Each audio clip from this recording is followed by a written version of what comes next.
hii ndio dawa yake. Asante. Na mimi boss, mimi ni your supporter, biggest supporter.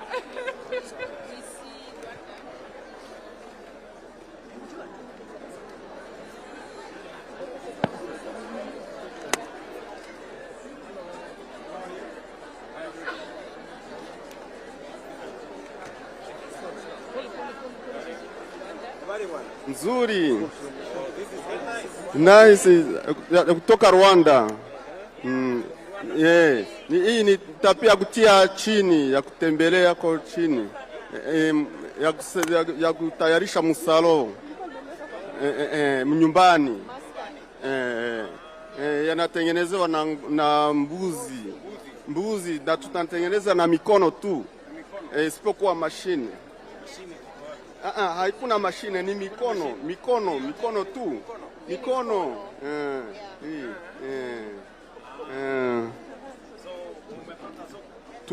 Tuko tunapata soko, lakini tunahitaji na bengine tu bakuje nunua. Ya kununua. Tukua kutafuta biashara. Naopata, lakini nahitaji zaidi. Sawa.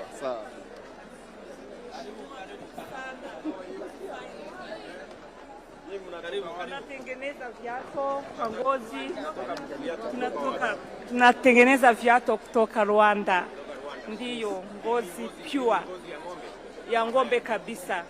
Ndiyo. Kana niko ya bei ya nafuu.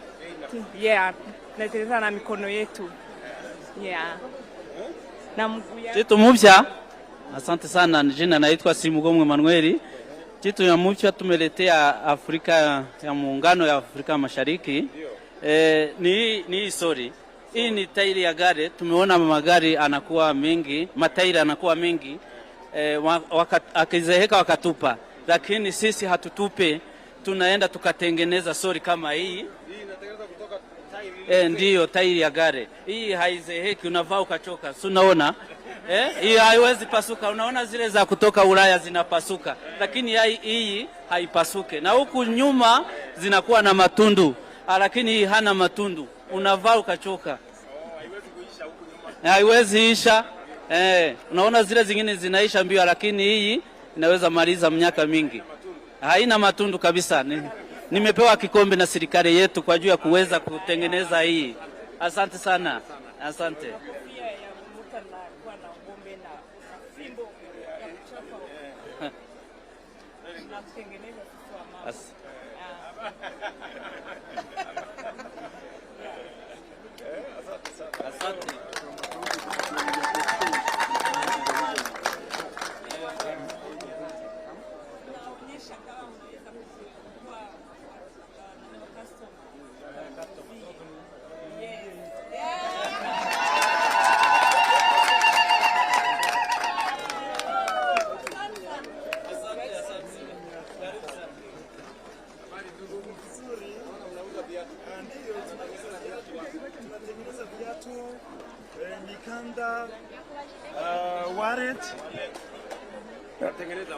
Ni nchini Rwanda. Ndiyo. Asante sana. Tena tunafurahi sana. Ndiyo. Ndiyo kabisa. Hii ndiyo mara ya kwanza. Lakini tumeona Kenya ni pazuri sana. Asante.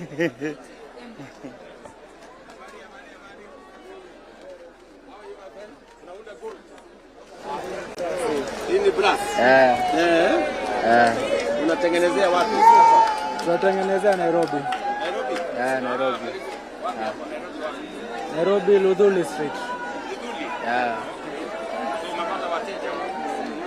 Nimepata wateja, nimepata marketing. Nashukuru sana. Exhibition na kusaidiaje? Okay, hii exhibition inasaidia napata clients kutoka nje. Unapata clients? So unapata watu wengi wapo? Tuna interact na watu wengi. Naonesha bidhaa zangu. So hata wakirudi huko kwao wanafanya kunipigia simu na nawatumania. So mnabadilishana contact? Tunabadilishana contact. Sababu unawafuatilia. Okay, very good. So, kwa maoni yako ungetaka tufanye nini zaidi? Waziri na mimi na wengine tunataka tufanye aje ndio soko yako iweze kupanuka na mambo yale mengine? Okay, wanatufanyia marketing poa. Na wana increase the trade fairs. So maybe we can do more. Yeah, we can do more. Trade fairs. Yeah. So umekuwa hapa siku ngapi? Okay, nimekuwa hapa niliingia Thursday, but so 4 days now. 4 days, eh? Yeah, 4 days now. Hello, how are you? I'm fine, thank you.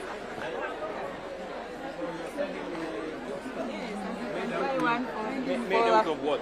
Made out of mud. Mud. It is made out of mud, clay. the clay. And now we mold with hands. There are some chemicals that we use to polish.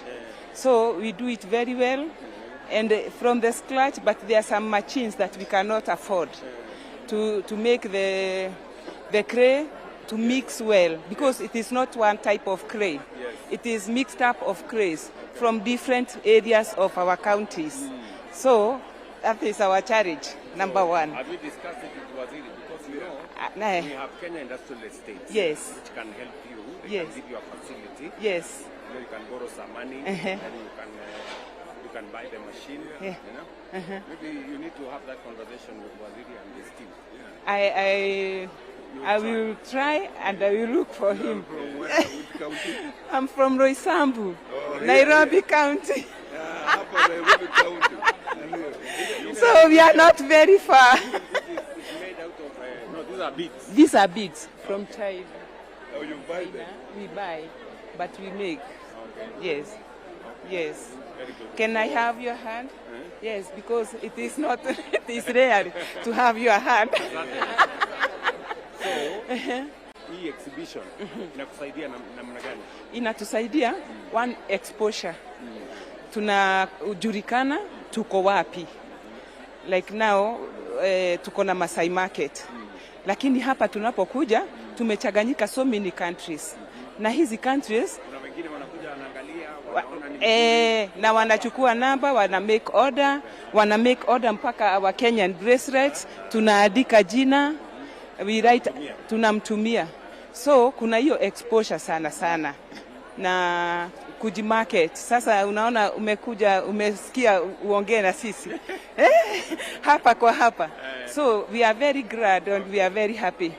God bless you so much. We love you very much. Yes.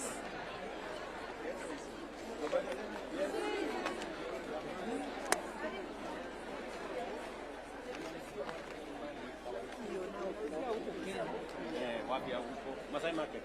Masai Market na Kariakoo Market. Ona Kariakoo. Yeah. Wateja wenu unauza kwa wholesale ama unauza kwa retail? Nauza kwa wholesale. Kwa wholesale? Yeah. Uuzi moja moja? Hata moja na wholesale. Lakini sana unauza wholesale. Wholesale mtu wa mingi wa moja wote. Ati? Mtu wa moja na muuzia, mtu wa mingi na muuzia. Yeah. Lakini kawaida unauzia mtu wa wengi. Mtu ananunua kama hii pamoja. Wakaenda kuuza. Anaenda kuuza. Yeah. Lakini unatengenezea wapi? Natengenezea Nairobi. Nairobi. Upande au kuna watu ambao unanunua kutoka kwao? Niko na kamati ya watu. Kuna wa vijana, wa mama na nimewaweka kwangu nyumbani. Wanatengeneza hii na waonyesha, anaendelea. Alafu unawalipa aje? Unawalipa kila siku ama unawalipa kipande? Akitengeneza moja unamlipa? Anatengeneza kama 10 hivi, kaleta na mlipa. Kapata unga tena mwingine kaleta. Lakini nani raw material nani ndiye ananunua? Ni wewe ama wao? Material ni mimi nanunua. Mimi ndio nawafundisha. Kwa hivyo kazi tu nikawaonyesha, wakaendelea kuanza kushona. Yeah. Ndio unauza. Yeah. Haya, sasa hii exhibition inakusaidia aje? Hii exhibition nakuja kuonyesha watu Kenya kazi ile tunafanyanga ya mikono. Kwa sababu hii kazi yote ni beadwork, ni kazi ya mikono. Hizi natengeneza kando alafu nawekelea. Lakini hapa kutengeneza na sanga. Yeah. So hii exhibition inakusaidia kupata wateja wengi ama inakusaidia njia gani? Inanisaidia Hata customers wengine kutoka nchi zingine. yeah. Sasa hii exhibition watu wa country nyingine wakikuja hapa wakaona hii vitu ya tunatengenezea Kenya, tunapata wateja wa nje. Sasa wanaanza kutuambia nataka hii nitumia hapa hivyo. Yeah. Unajipanga aje? Anakutumia pesa kwanza ndio mtumie ama unamtumia kwanza ndio atumie? Nataka nitumie pesa. Akinitumia pesa natuma. Juu wengi wanatoroka na vitu. Kwa hivyo tunataka pesa kwanza. Okay. Yeah. Thank you, President. Nataka niwasaidie kwa njia gani zaidi, ama huyu waziri ama serikali ungependa tufanye nini ndio biashara yako ikue bora? Kwanza ningetaka vitu ile inatoka Kenya ikakuwa na muhuri ya Kenya, sababu wakienda huko wanachukua hii vitu wakaeka muhuri yao yeah. Kwa hivyo tupa market wakakuwa wanasema ni yao wanatengeneza, lakini hii vitu yote ni ya Kenya. Yeah. Kitu ya Kenya hakuna mihuri ile ya kupiga ni ndio kila kitu ikienda pahali kajulikana ni ya Kenya. Ya pili ningetaka tutafutio market. Kwa hivyo kama ni sisi wa Masai Market tukakuwa kila kitu yetu inawekwa kwa runinga, tunajulikana ni sisi tunatengeneza. Sasa customer wakikuja wanakuja kwa wale wanatengeneza. Yeah. Niliambiwa nilikuwa Amboseli juzi. Yeah. Wamama wa huko wakaniambia wangependa hii ushanga factory ikuwe Kenya kutengeneza. Sasa hizi inatolewa China, nyingine inatolewa sijui Czech Republic. Jabronex So wengine tutengeneze factory Kenya. Ya kutengeneza hizi beads. Kwa sababu kitoka huko China sisi tunakuanga third party inauzio wengine na sisi kifikiwa. Kwa hivyo President. Thank you.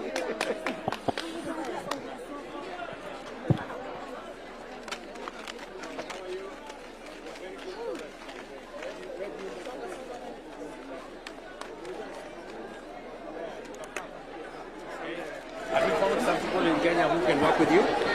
Yes, we are making connections. We are exchanging contacts so that we can do also supply. We get commodities from here. They also get from us. Have you seen maybe some of the Kenyan products that are better than yours and you have thought of how to improve? Of course, we are here to learn. Much as we are here to make friendship, but also here to learn. Importantly, we shall share information and also see how we can improve our products. We are learning from one another. When I'm here, I move around, I tour around and I check. I also see. Yes, Mr. President. I learn. Yes, Mr. President. Thank you so much. People that he imports from Rwanda from, I'm an entrepreneur here in Kenya. Yes, so we collaborate. Yes, thank you so much. Asante. Yeah.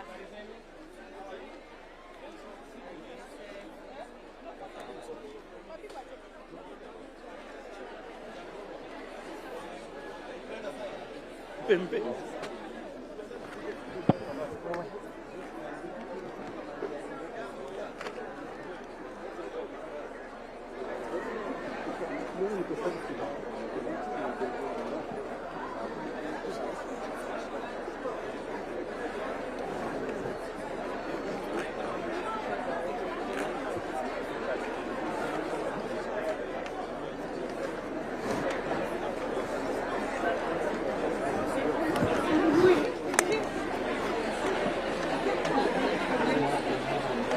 Hello, how are you? Fine.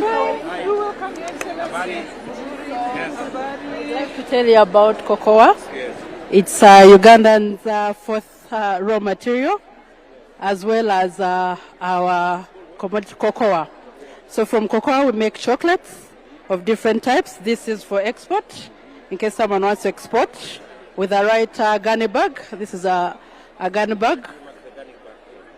We have producers in Mutembei industrial area, and we also make different chocolate types. This is milk. This is duck. Yeah, we are the 8th grower in the world, and also first in East Africa on record. Yes, we are in collaboration and also distribution to do with the sales. We grow it in Uganda, Bondibujo, in Mukono area, Boyukwe, and all sorts of century. Welcome.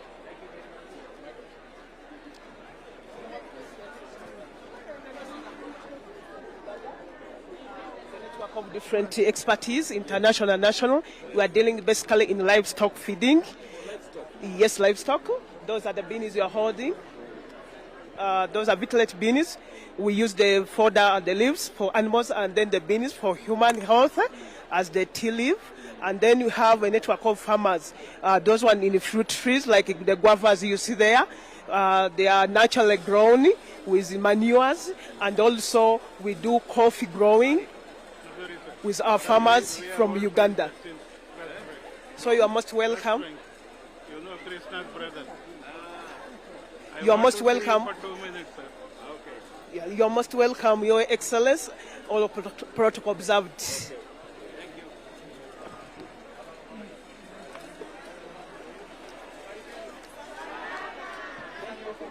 Kwema kabisa. Karibu sana baba. Tunakukaribisha sana baba, karibu. Sisi ni Tanzania, tumekuja kuiwakilisha Tanzania. Karibu sana baba yetu. Tumekuja na bidhaa zetu nzuri kama hii hapa. Hii ni maharage ya kienyeji. Ni nzuri sana. Karibu sana. Tuna asali ambayo tumeizalisha wenyewe. Tunaipika, tunaitumia kama mboga. Kwetu sisi hapana, bado haijapikwa. Anaenda kuchemsha na kuipika na kuiunga. Tunapika na maji ya moto kama kawaida, tunaunga, tunalia na ubwabwa kwetu. Karibu sana. Na mchele kwetu upo. Karibu sana baba. Asante.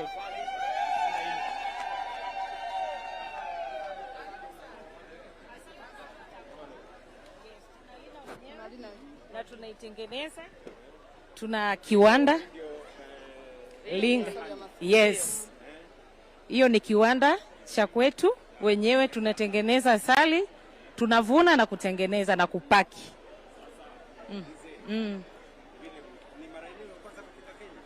Hapana. Yes. Ndio. Ndio.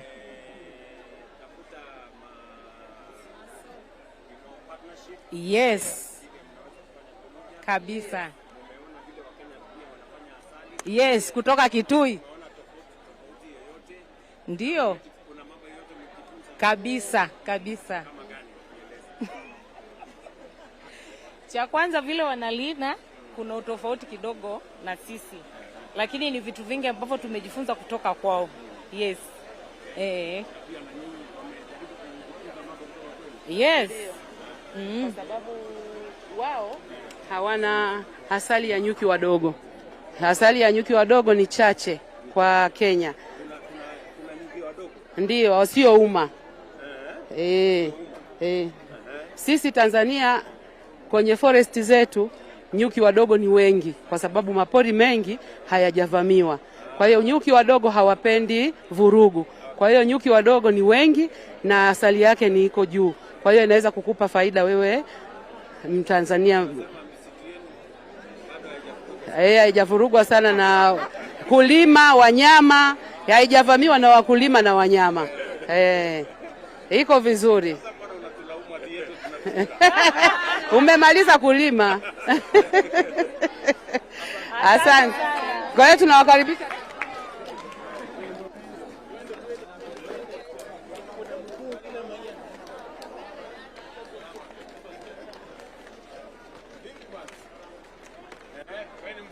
Mimi ni msanii, nachora picha za aina nachora picha za aina mbalimbali. Ukiangalia hii ni picha inakitangaza Zanzibar. Natangaza Zanzibar. Yaani huyu ni mama ambaye anakwenda kuokota samaki wale maji yakitoka. Kwa hiyo watoto na watu wazima wanakwenda kuokota pweza na samaki wadogo wadogo.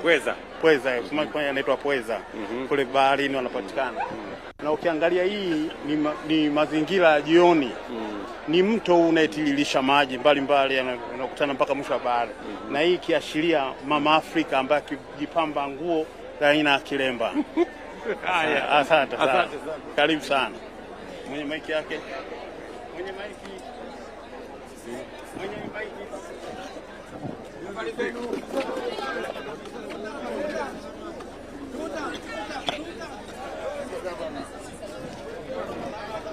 Cameraman wetu.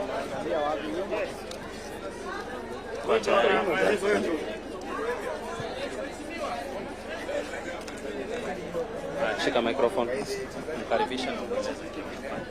So you'll explain. Karibu mheshimiwa, sijambo mheshimiwa. Salama mheshimiwa. Karibu sana. Asante. Hii gari kutoka Tanzania imetengenezwa na wajasiriamali maarufu Juakari wa Tanzania. Inatumia umeme, tunachaji sehemu yoyote na ina uwezo wa kubeba tani moja na hapana, ina AC mbele. Si mbele na ina uwezo ukishachaji inatembea kilomita 150. Na unachaji popote, umeme wowote unachaji. Popote pale umeme unatoa simu na chaji gari. Karibu mheshimiwa.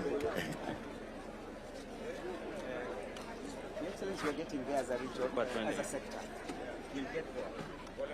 Pole pole.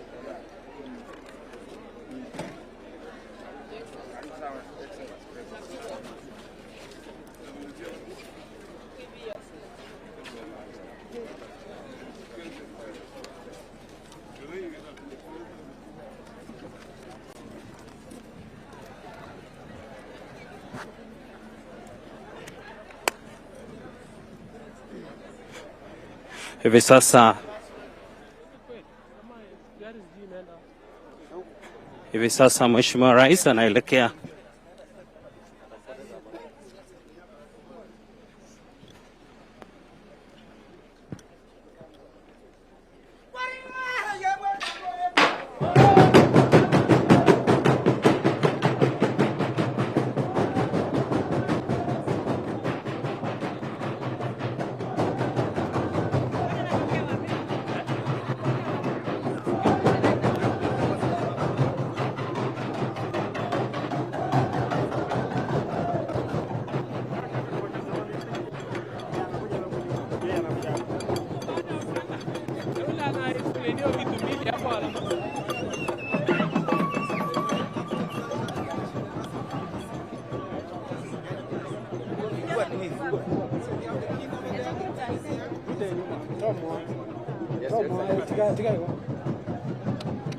I normally carry this. Yes. Yeah. I normally buy. Yeah. Yeah, excellent. Like what is here? Mimi ni customer mkubwa sana. Yeah, excellent. We have a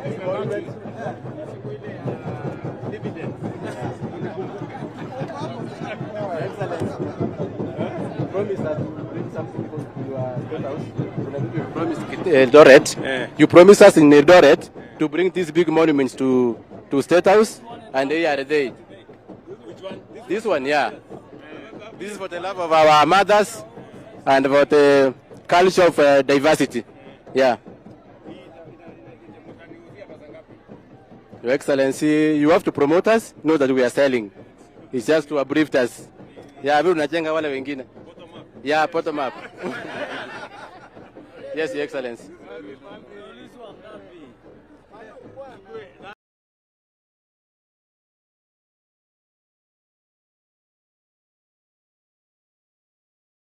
Who is the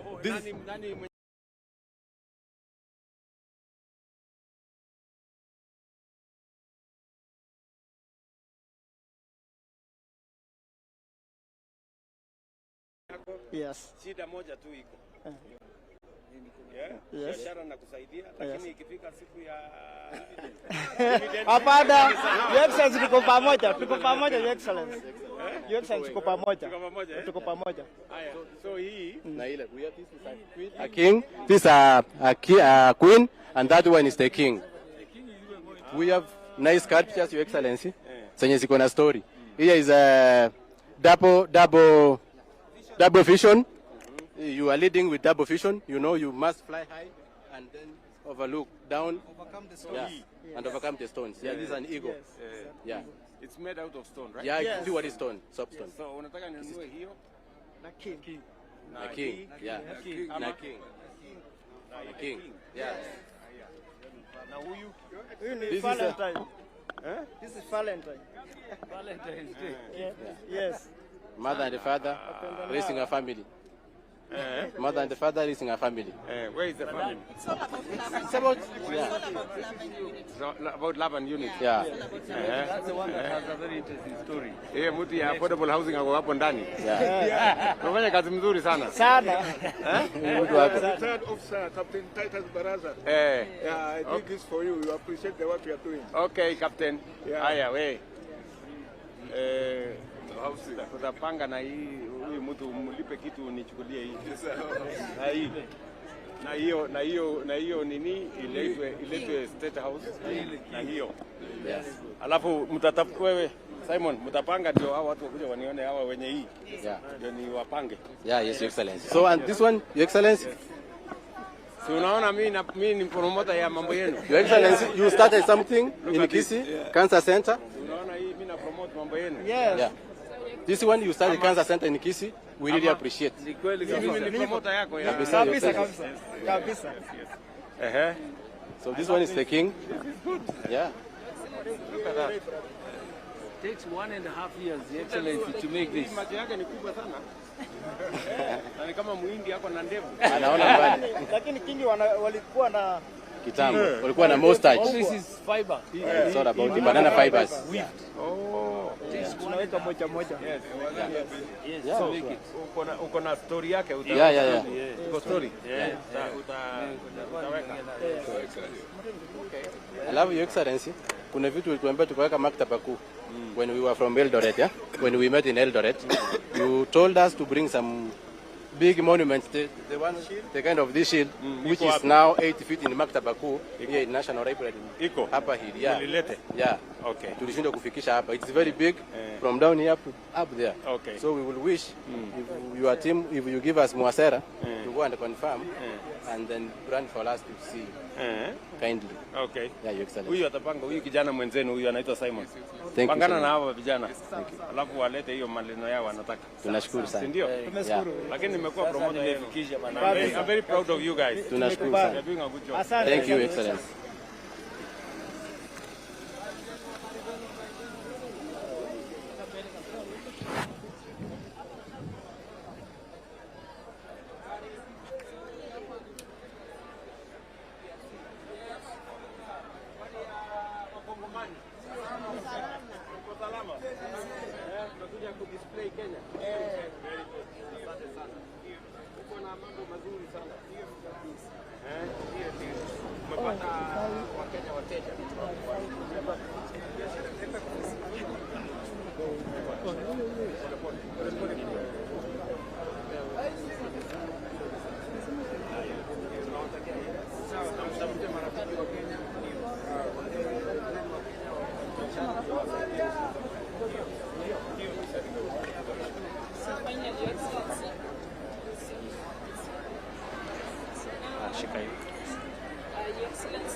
Karibu Mheshimiwa Rais.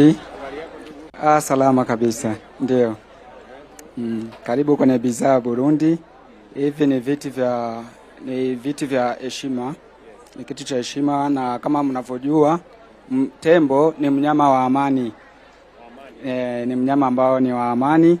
Kwa hiyo tumetengeneza kwa ajili ya kuikalia, na ni kwa ajili ya watu wenye busara zaidi. Ndio. Wenye busara. Asante pia. Tafurahia picha pia pamoja Rais.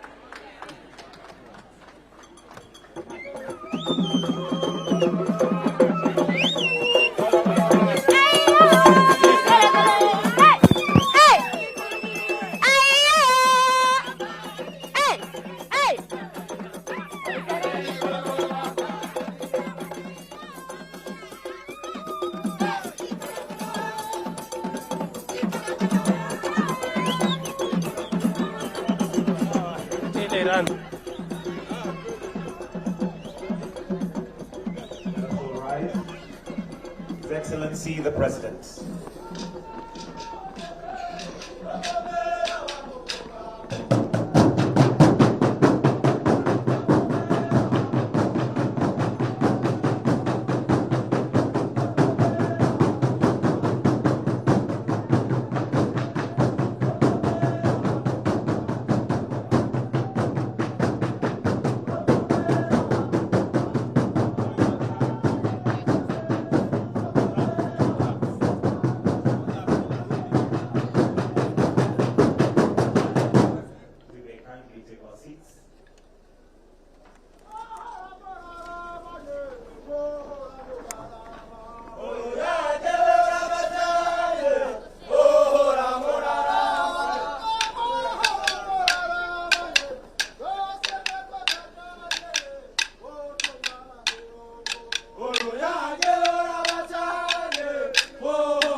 Ensuring that East Africa is well represented. Your Excellency, Dr. Ruto, President and Commander-in-Chief of the Kenya Defense Forces, Honorable Wycliffe Oparanya, Cabinet Secretary for Cooperatives and MSMEs, Honorable Beatrice Ascool, CS EAC Affairs, Governor Nairobi County, all present, Ms. Zainab Magura,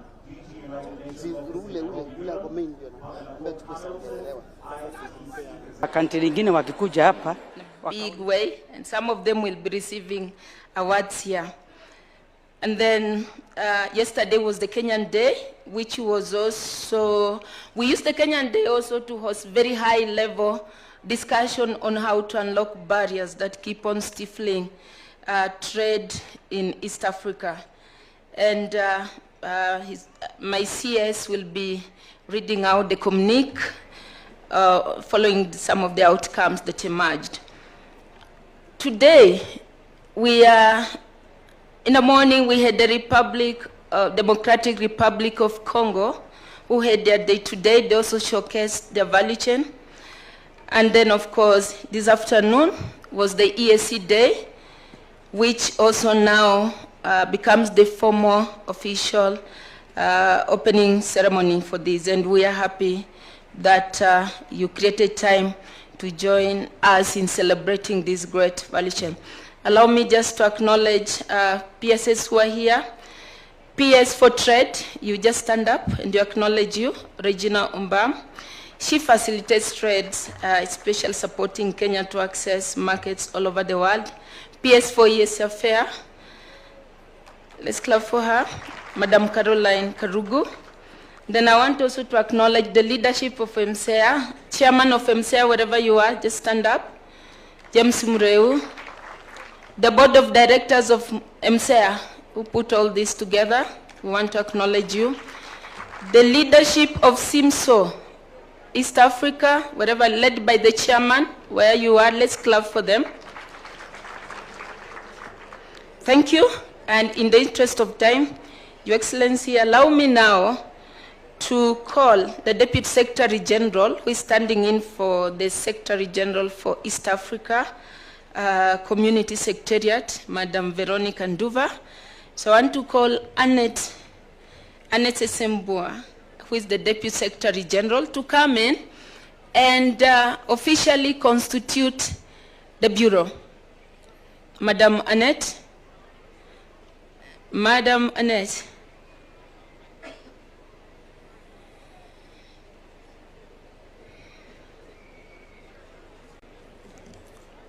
Madam Annette, you just have 3 minutes to constitute the Bureau. Thank you.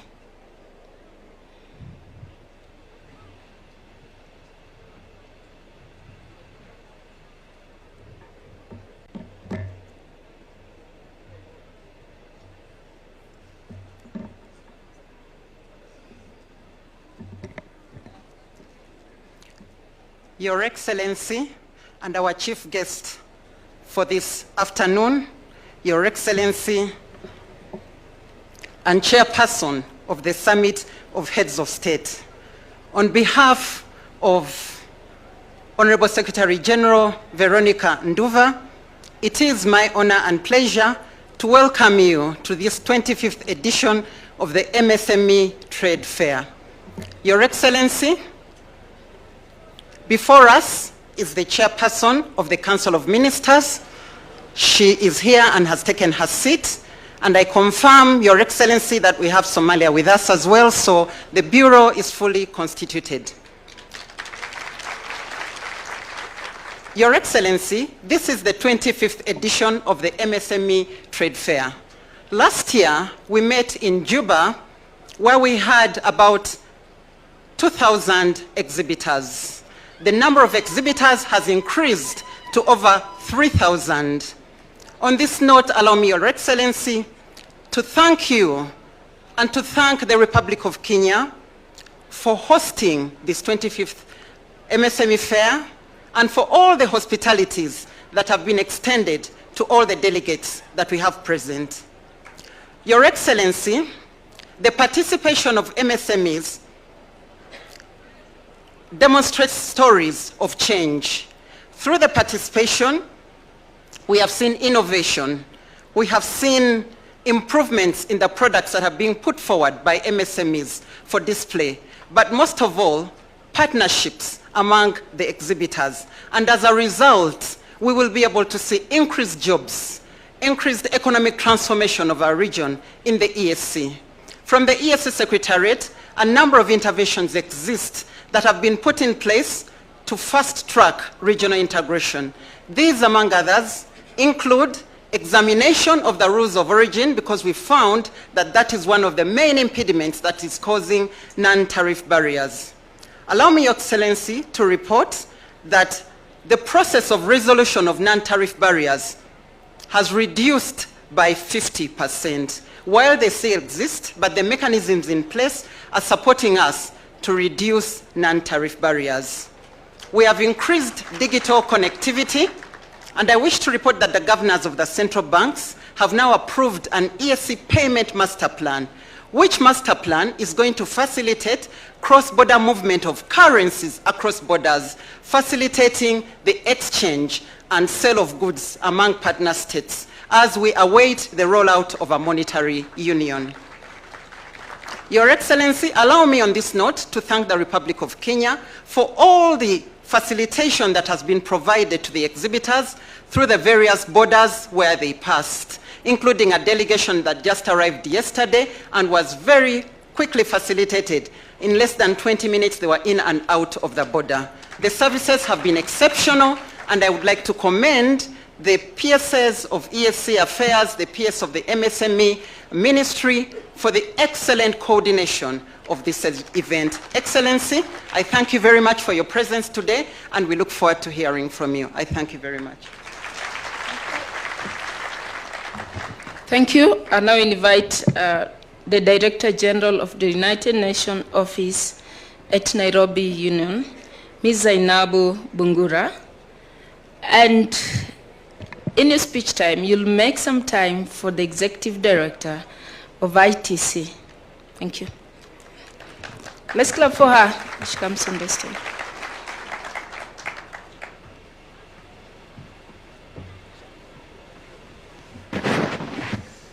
Your Excellency, Dr. William Samuel Ruto, President of the Republic of Kenya, Honorable Dr. Wycliffe Oparanya, Cabinet Secretary, MSMEs, Development of the Republic of Kenya, Cabinet Secretaries, Pamela, my friend and colleague, Excellencies, Residence Coordinator, distinguished guests, partners, friends, ladies and gentlemen, good afternoon. I have two things to say very quickly. This morning, today, I had the honor and privilege to officially launch the newly established International Trade Center Regional Office in Nairobi. It is the first time ever since the office was established in 1964 that they've had an office out of Geneva. Geneva is their headquarters. So the first office that they've ever established out of Geneva was in Nairobi today. So I think that's a great honor for us. Secondly, I would like to take this opportunity as the Director General and the representative of the Secretary General in Nairobi to appreciate and acknowledge with gratitude to you, Mr. President, the continued support and cooperation being extended to the growing UN family in Kenya by the host government of Kenya. When the UN came, 1975, 300 staff and family. Today, we are 20,000. And still growing. So we are able to do that because of the support, encouragement that we've got for the government of Kenya. So those are the 2 points I want to say. With that, I now invite Pamela to actually, she is the newcomer in the block in Gigiri. Thank you.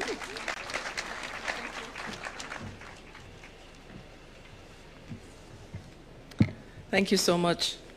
His Excellency, Dr. William Ruto, President of the Republic of Kenya, His Excellency, Dr. Wycliffe Oparanya, Cabinet Secretary for MSMEs.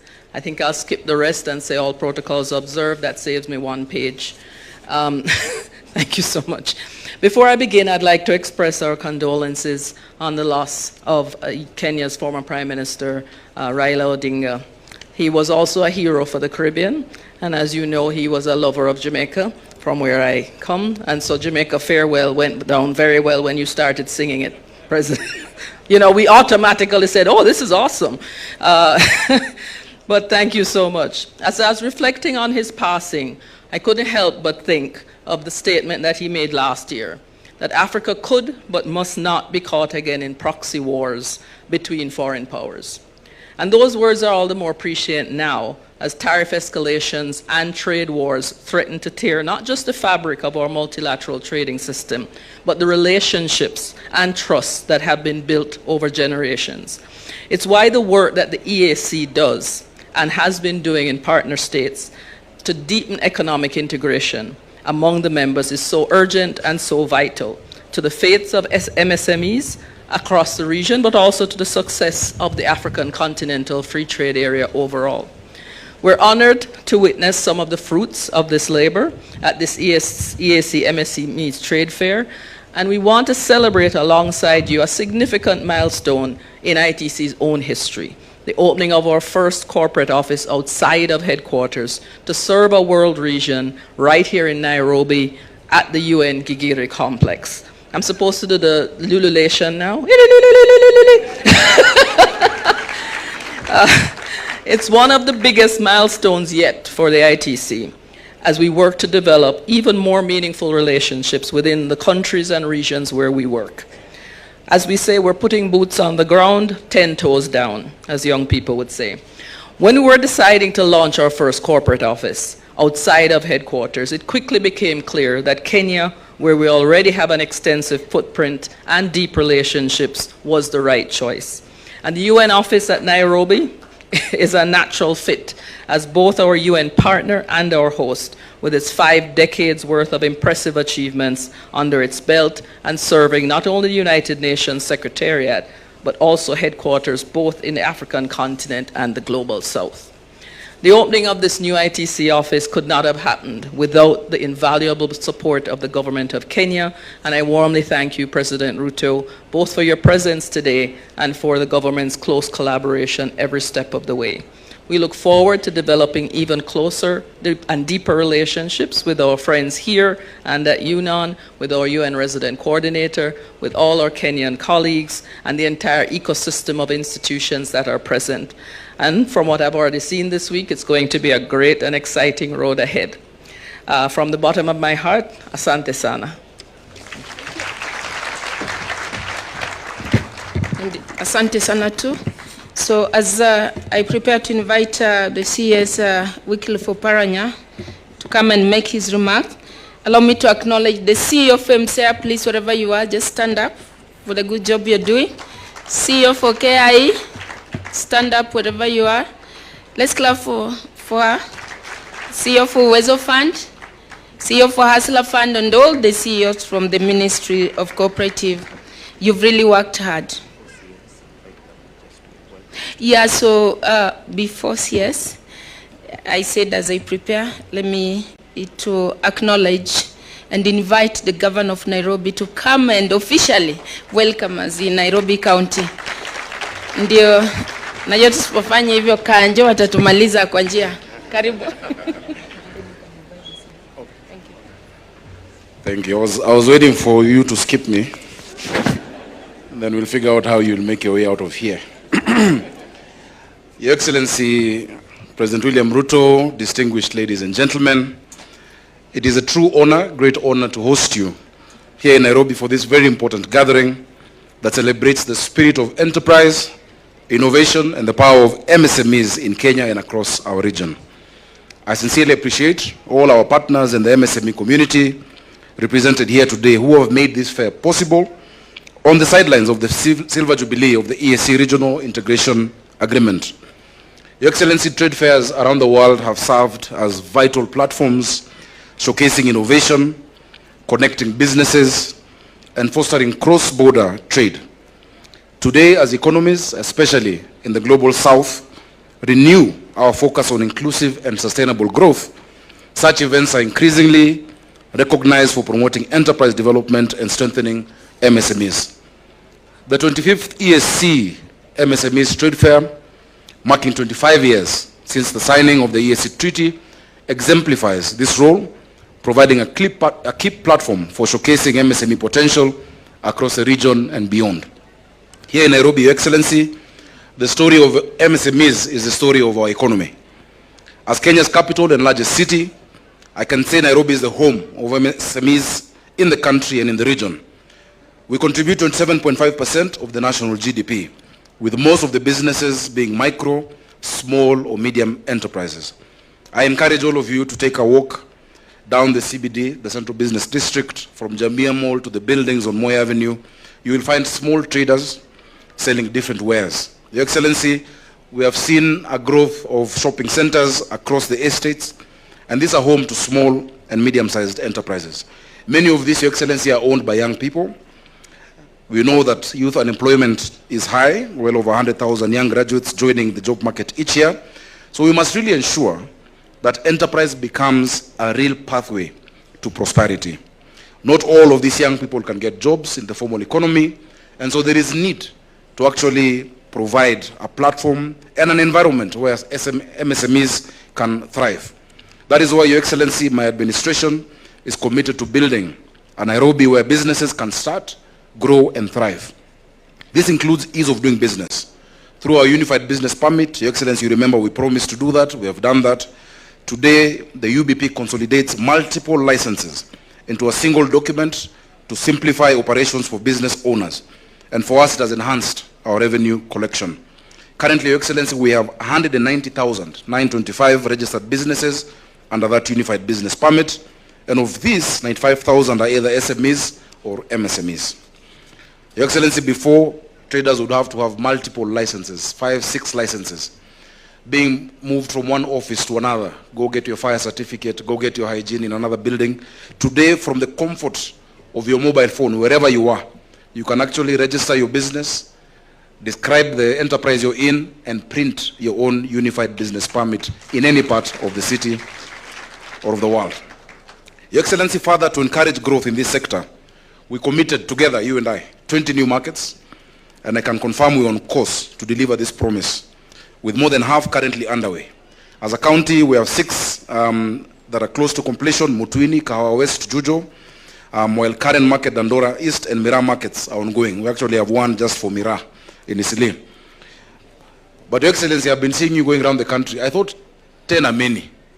But when I hear you in other counties, those numbers are also high. So I will come back to you, because we need much more in Nairobi.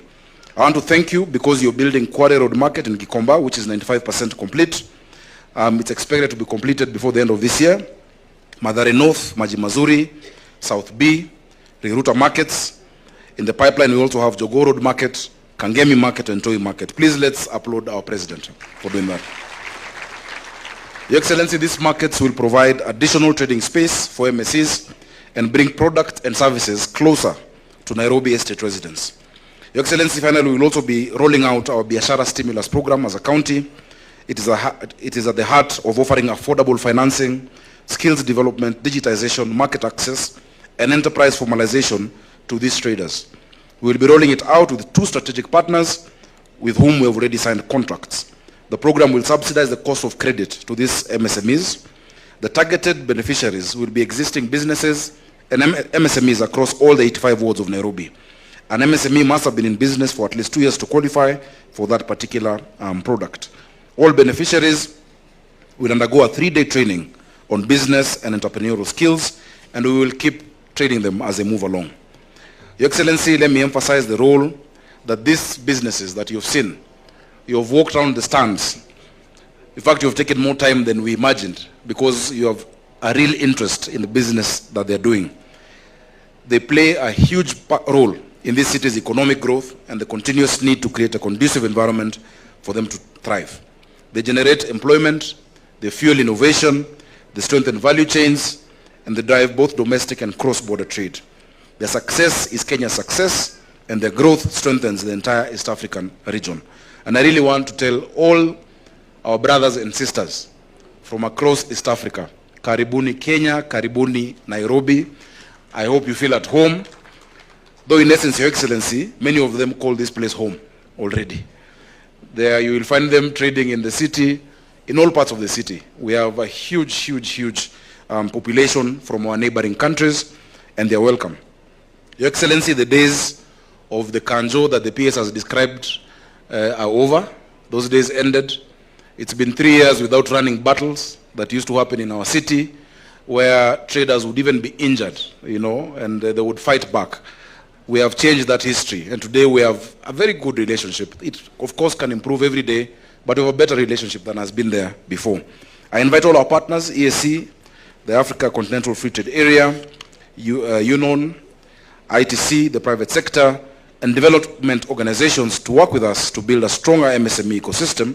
Let us connect, co-create, and transform the entrepreneurial landscape of East Africa. Asanteni sana, and welcome to Nairobi. Your Excellency, allow me at this point to invite the Cabinet Secretary, Dr. Wycliffe Oparanya, to make his remarks and to invite you. As he comes, I recognize that we had Governor Nyong'o, who was, I saw him, but I think he has stepped out. We also have members of parliament, I think from the relevant committees, led by Mheshimiwa Jalango. I think maybe the MPs can stand up so that we can recognize the members of parliament. Please, let's clap for them. The legislative framework required for MSMEs is very, very important. Asanteni. Karibu. Thank you, Governor.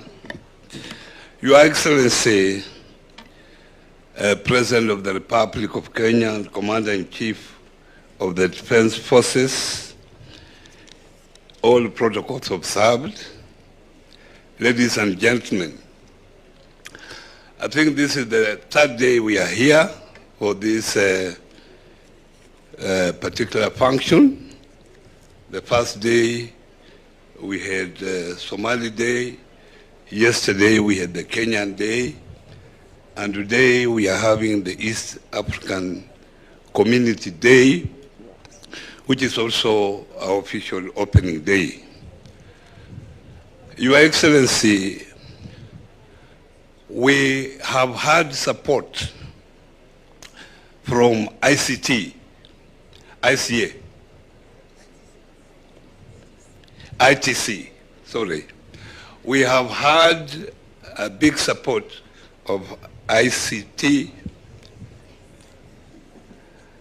ICT supported us when we had the global MSME Ministerial Conference in South Africa in July.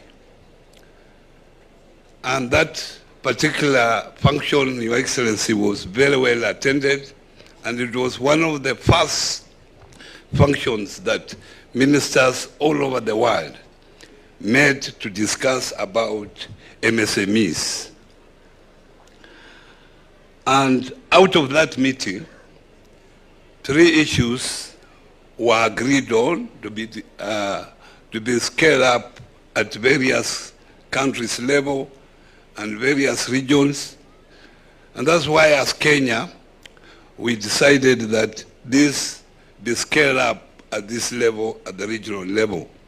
And we have heard the comments from the Secretary General. 3 areas were agreed: access to finance, and you know what we are doing as a country in that particular area. The other one was digital transformation. You know how important that area is for our country. And the last one was green technology financing. Those are the 3 critical areas we agreed during the Ministerial Conference, Global Ministerial Conference in Johannesburg. But as Kenya, we have added on market access.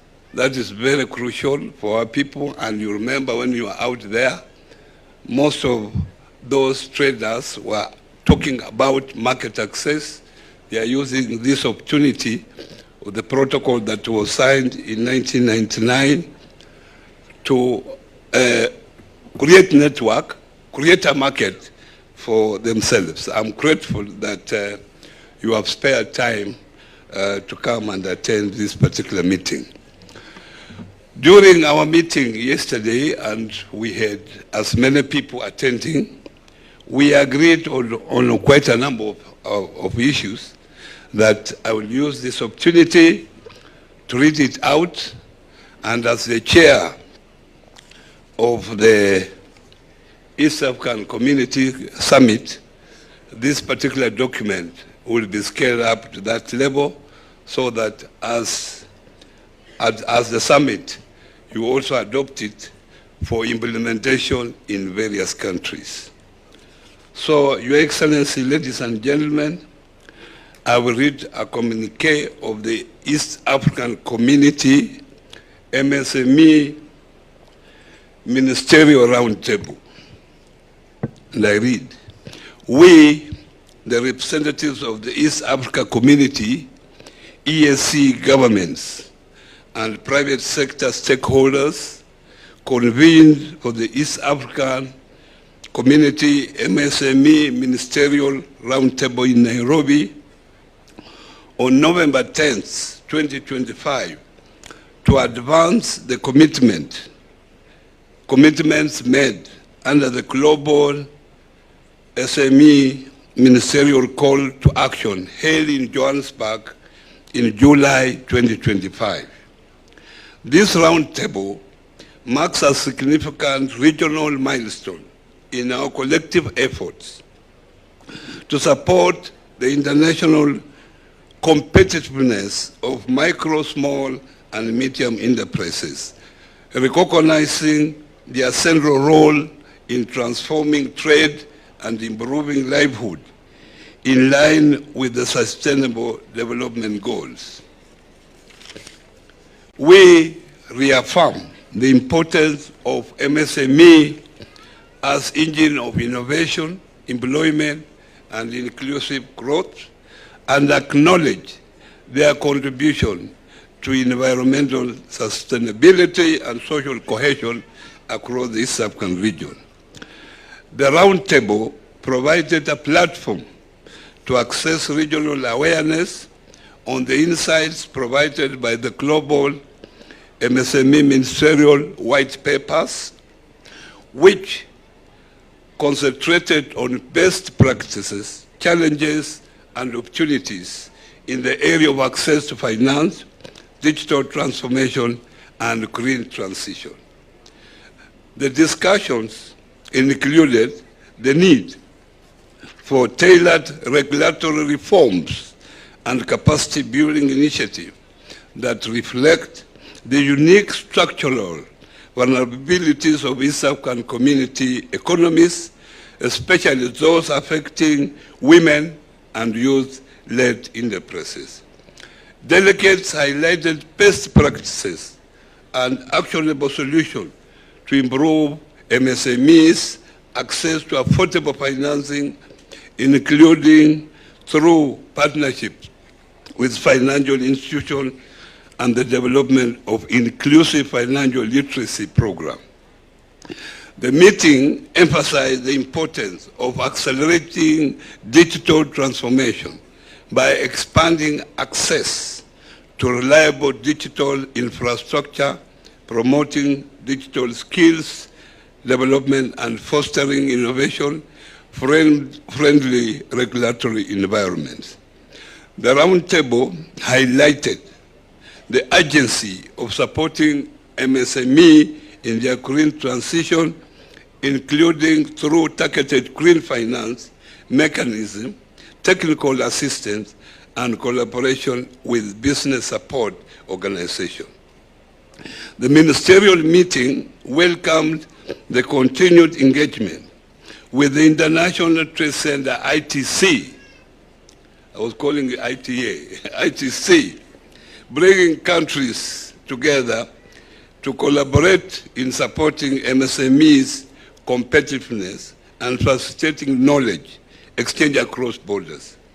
Delegates expressed strong support for the ongoing period of intersessional technical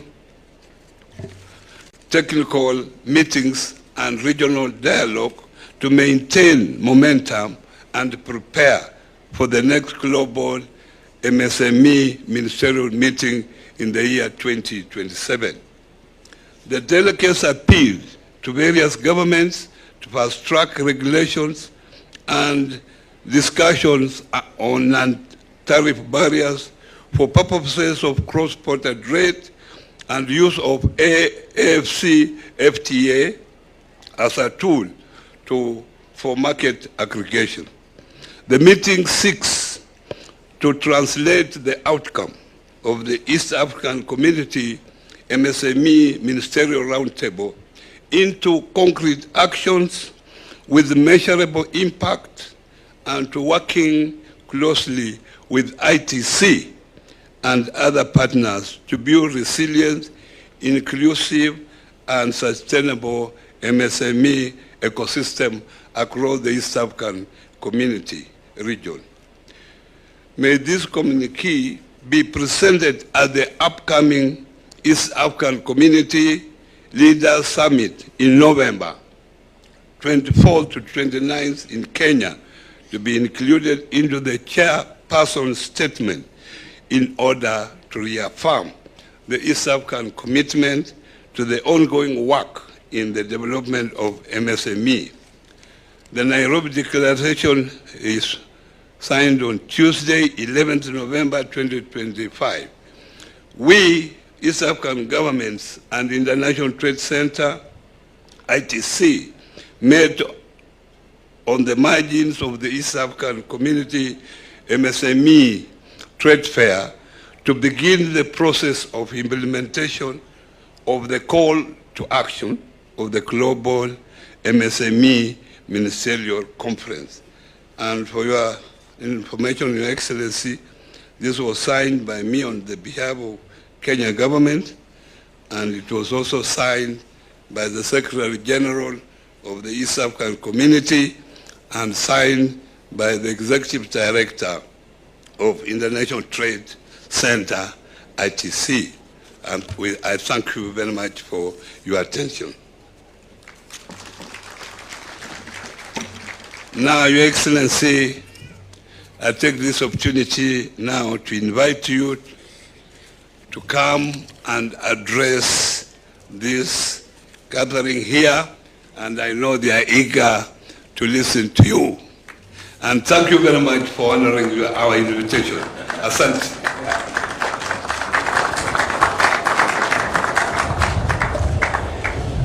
Thank you very much, Minister. Please, let's take our seats. Thank you very much for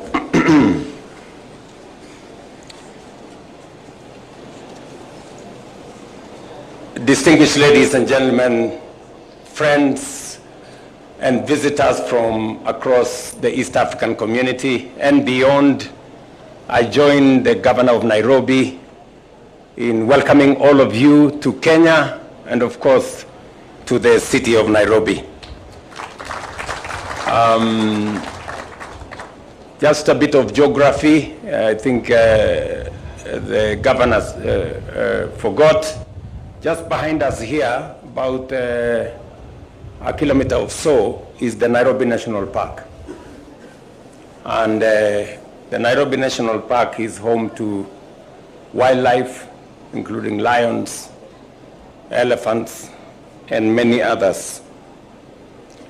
Don't be surprised that when you're walking in the streets, you might find a lion who may have escaped from the park. I just want to warn you to be careful. But I'm honored to welcome you to Nairobi, the heart of our region's enterprise, for the 25th East African Community Micro, Small, and Medium Enterprises Trade Fair. This gathering is a compelling validation of micro, small, and medium enterprises that remain the pillar of our economies. They are the engines of job creation, drivers of innovation, and anchors of industrial growth and the driving force of our shared prosperity, not just as a region, but also as a continent. Today, we pay tribute to the visionary leadership of the three distinguished patriots of our region. President Yoweri Kaguta Museveni, President of the Republic of Uganda, the late President Daniel Toroitich arap Moi of Kenya, and the second President the second President of Kenya, that is, and the late President Benjamin Mkapa, the third President of the United Republic of Tanzania, who 25 years ago in Arusha reinvigorated the East African community through the signing of its founding treaty. Alongside this historic milestone then, the Jua Kali Nguvu Kazi exhibition was launched, showcasing the ingenuity of the MSMEs in our partner states. Their Excellencies resolved then that this exhibition would be held annually on a rotational basis to deepen socio-economic integration, expand market access for all our products, and narrow technological and knowledge disparities across the East African community nations. A quarter century later today, the East African community has blossomed into a powerful bloc of 8 partner states representing over 300 million citizens and making East Africa one of the world's most dynamic and rapidly emerging markets. This trade fair, and I have gone through the stalls and spoken to many entrepreneurs here, and the excitement, the optimism that I saw in their enterprises, and the partnerships that are being established, and the friendship that is building within them is a great encouragement that it was right 25 years ago, it is right today. This trade fair has equally evolved and is no longer merely a marketplace for goods, but a strategic platform for skills exchange, innovation, partnership, and structured dialogue aimed at dismantling barriers of trade and movement of people. As we commemorate this Silver Jubilee, we are mindful of the defining forces shaping our world today. A rapidly growing population in all our countries, the rise of the youthful generation, accelerated technological disruption, climate change pressures, unemployment, and of course, shifting geopolitical realignments that continue to reshape global supply chains. These forces carry challenges, but even better, they carry greater opportunities if we harness them. Our young population, in particular, positions the region to lead through digital innovation, creative enterprise, and a thriving knowledge economy. I see it every day in Kenya. And looking at the East African entrepreneurs that are here, I see it in their energy, in their passion, and in the partnerships they are building with their colleagues across the region. I am encouraged that the conversations shaping the trade fair are ambitious, forward-looking, and action-oriented, giving priority to digital transformation, equitable access to finance, expanded markets, and sustainable green enterprises to support MSMEs to grow, to scale up, and to generate wealth. In Kenya, the bottom-up economic transformation agenda places MSMEs at the core of our development framework alongside agriculture, universal health care, affordable housing, and the digital and creative economy. We have prioritized strategic high-growth value chains, including leather, dairy, textiles and apparels, edible oils, and rice. Others are tea, building and construction, the blue economy, natural resources, and mining. Our choice of subsidy on agricultural production rather than consumption was initially met with skepticism, but the results speak for themselves today.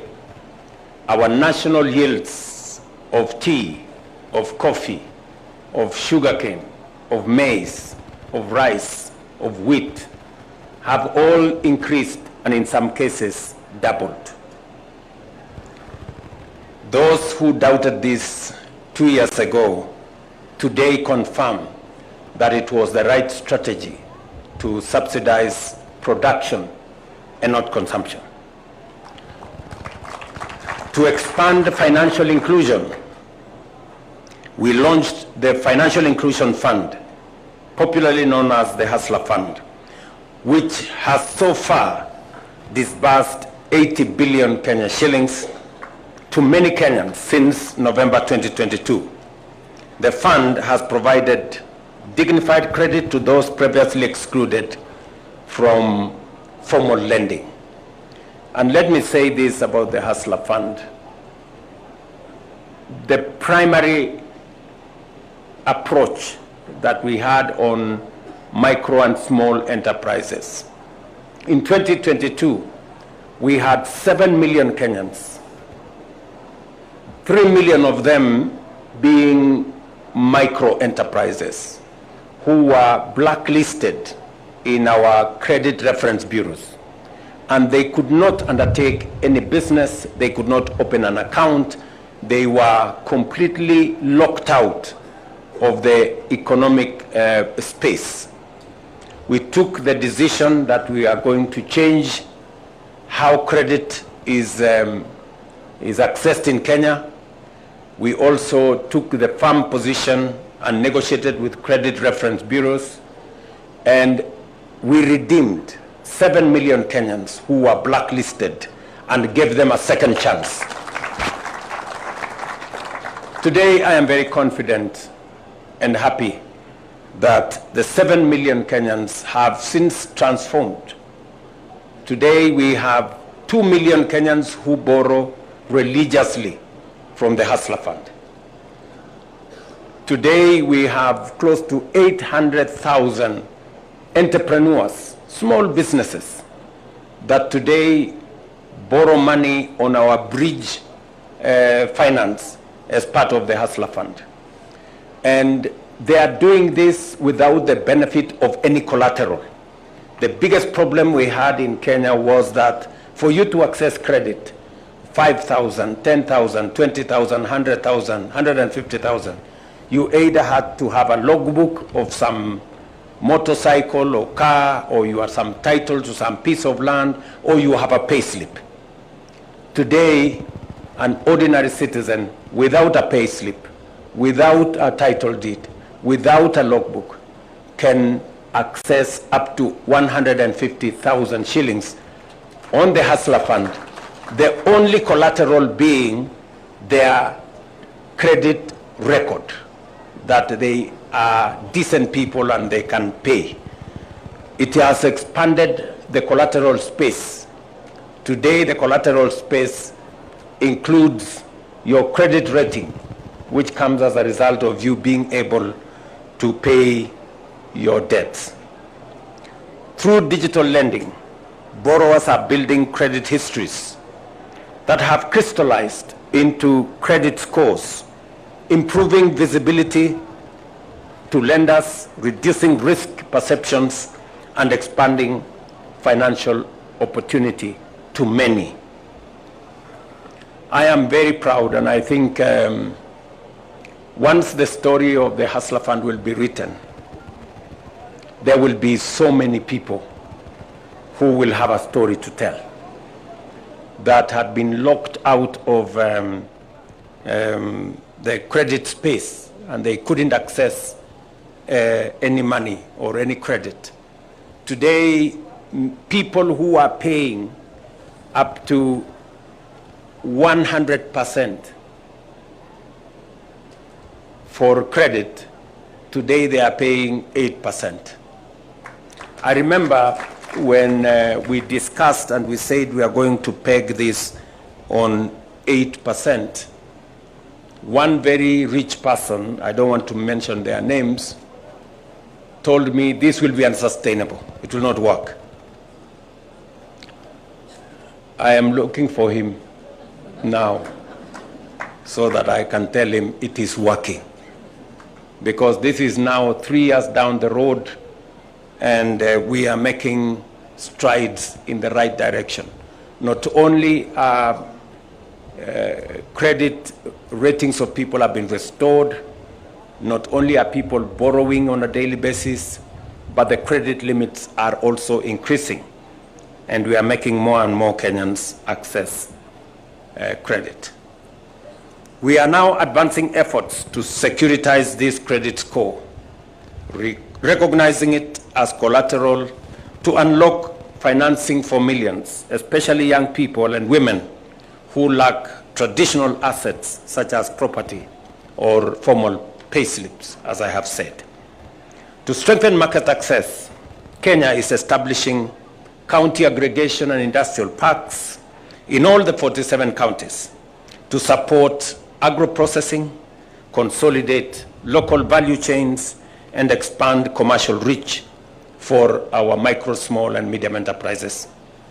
The governor of Nairobi keeps reminding me that the county aggregation and industrial park for Nairobi will not be selling any agricultural products. They will instead be manufacturing stuff for those in the city. And therefore, this is going to be, it is tailored for different value chains in different counties in different parts of the country.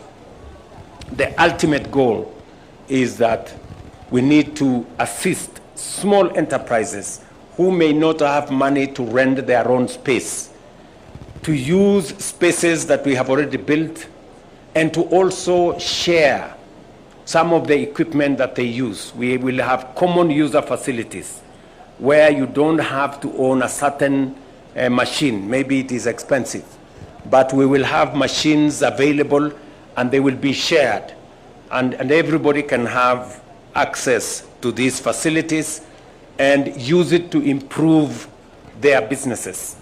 Looking at the enterprises that are exhibitors in this fair, many of them require not so much capital.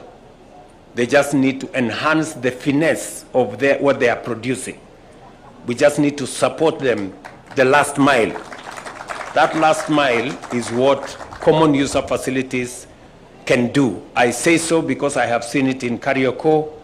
We are going to be replicating Karioko in all our county aggregation industrial parks so that more and more enterprises can have access to credit and to tools that they can use to enhance the value of the products that they are producing. Three fundamental things are important. I said earlier, access to credit. And we have moved several steps in making sure that we clear the pathway for access to credit. Number two, we must also have targeted grants. We are in the process of rolling out the Nyota program. The Nyota program is going to have targeted grants to enterprises that are being run by young people between the ages of 18 and 29 and people living with disability ages up to 35. We are looking for 110,000 such small enterprises, and we are going to give them a grant of 50,000 shillings each. We started that process last week. I just want to announce that the rest of the process is underway. I'm informed by Waziri Oparanya and his team that they will be training the rest of the country from this Friday through early next week. And so from next week, we will be releasing another 4.4 billion Kenya shillings to the rest of the people who will have been trained and identified. In the city of Nairobi alone, Governor Sakaja and your team, in the city of Nairobi alone, we will be looking for 6,000 enterprises, small business people, 6,000 of them. And we are going to give them 300 million shillings. So I am looking for that moment, and I hope Jalango and your team from Nairobi, you organize yourselves, because we want to do this to raise the capital for the small entrepreneurs and to scale them up so that they can run their businesses. We will be identifying, and we want a level of equity. 50% of the beneficiaries must be women. And it can only be 50%, no less. It can be more. It can be more women, but minimum 50% women, because women are very good business people. And they have already demonstrated, even in the areas that we have already identified. And I have, maybe I am biased because I have more girls in my house than. But that's the reality of what it is. And so we will be pushing this. I also want to say that under the same program, the Nyota program, we want to also create opportunities, because part of growing the MSMEs is what I said: access to credit, targeted grants, and we are also supporting them to do business. Under this same program, we will be identifying 600,000 small entrepreneurs, and we want to support them with capacity building so that they can do business with government, both at the county and at the national level.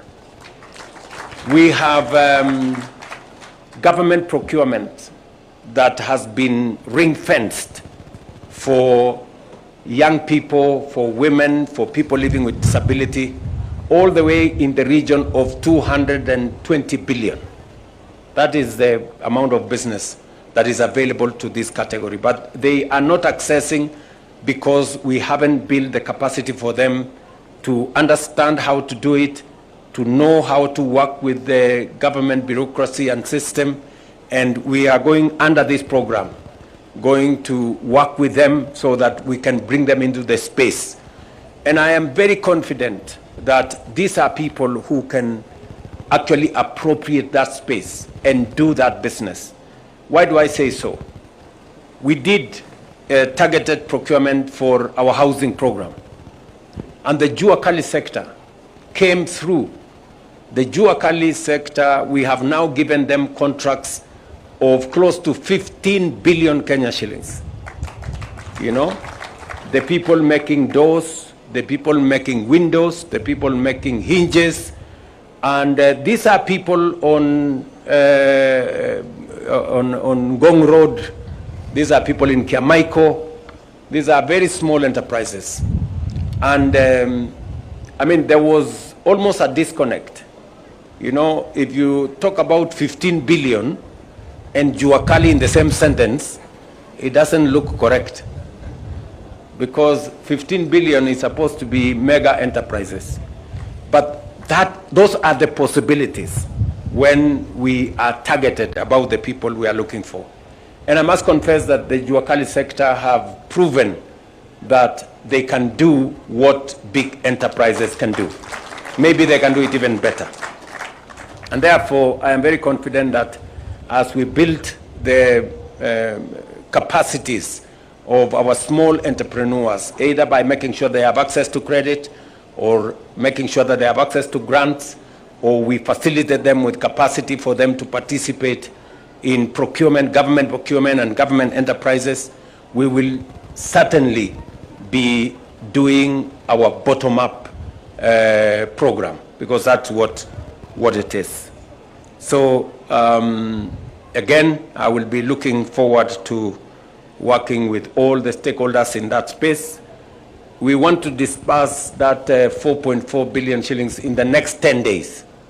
So there will be quite some support around for enterprises.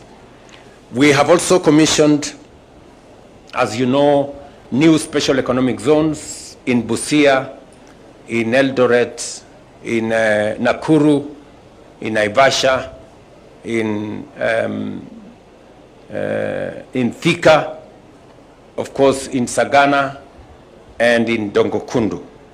And our plan there is to attract greater foreign direct investment, stimulate industrialization, and expand regional trade. Our affordable housing program, as I have said, has gone beyond transforming urban areas and has created jobs now standing at close to 600,000 and ring-fenced billions of shillings for Jua Kali sector in the manufacturing sector. And to accelerate digital commerce, we are building 100,000 kilometers of digital superhighway, expanding connectivity, and enabling commerce to thrive. Public Wi-Fi will reach markets in villages and digital hubs, which will establish in at least each of the 1,450 wards, including those in Nairobi and elsewhere. And we are already 30% into that program. We have already done 30,000 kilometers of digital superhighway. We have also, as you know, digitized government services. 23,000 government services today are available on e-Citizen. And we have streamlined access, reduced costs, eliminated inefficiencies, and simplified business registration to spur entrepreneurship. You heard the governor of Nairobi saying how it is easy today to register your company, look for your license from the comfort of your phone, wherever you may be. We are investing in the entrepreneurs of tomorrow in the process that I have explained to you under our Nyota program. We are looking at tapping into regional markets, but as a region, we must elevate this trade fair by fully leveraging the continental framework, including the Africa Continental Free Trade Area. I'm very happy that our friend Wamkele Mene, the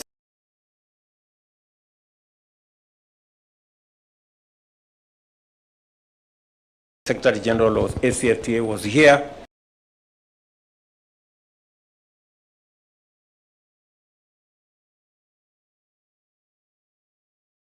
Yesterday by ACFTA Secretary General.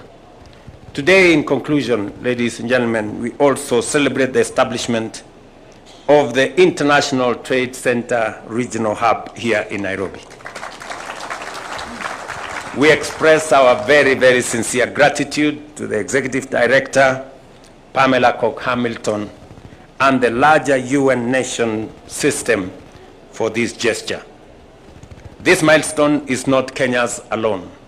It belongs to East Africa, bringing global markets within closer reach to our producers and our value chains.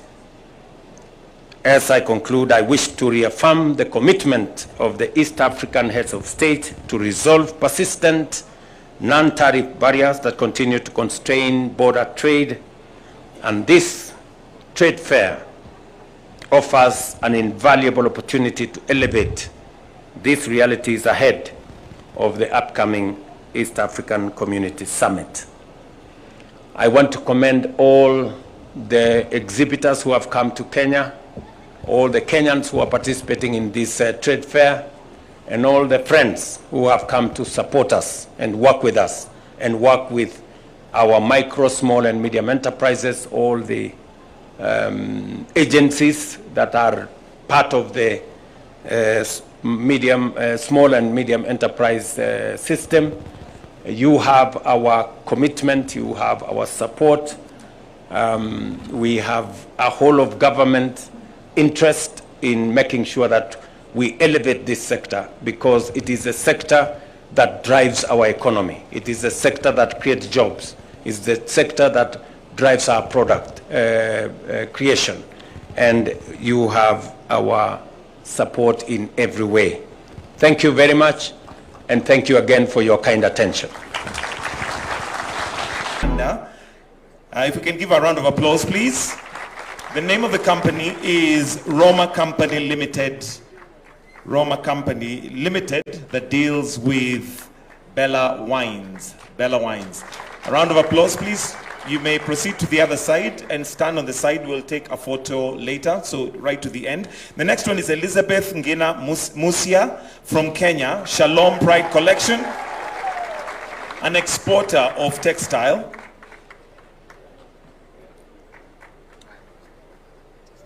And the third one is Nadia Umwahoro from Rwanda, represented by Ufro Mgeni Company, Data Systems Rwanda.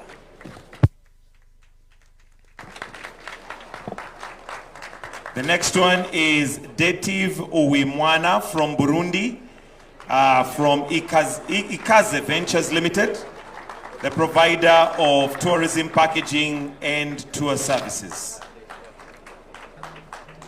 So if we can have a group photo of those awardees first, before we go to the last set of awards.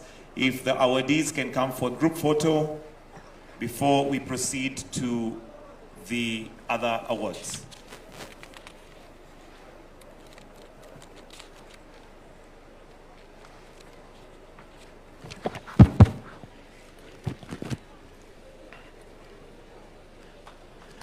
Wonderful.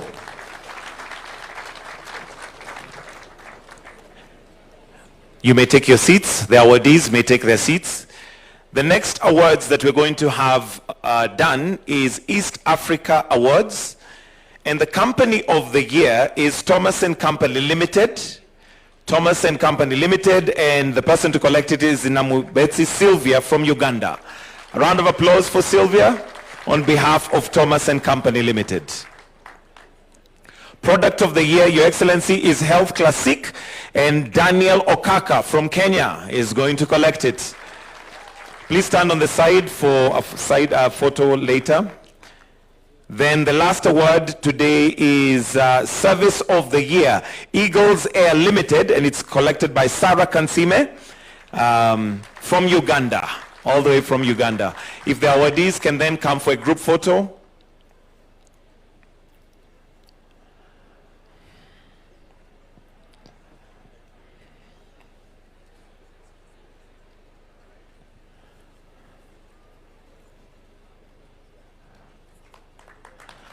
Thank you. Your Excellency, before we wind up, there is also a gift for you, and this is from the International Trade Center. Apparently for the ICT, the ICT office by ITC. Okay. From ITC. There you go.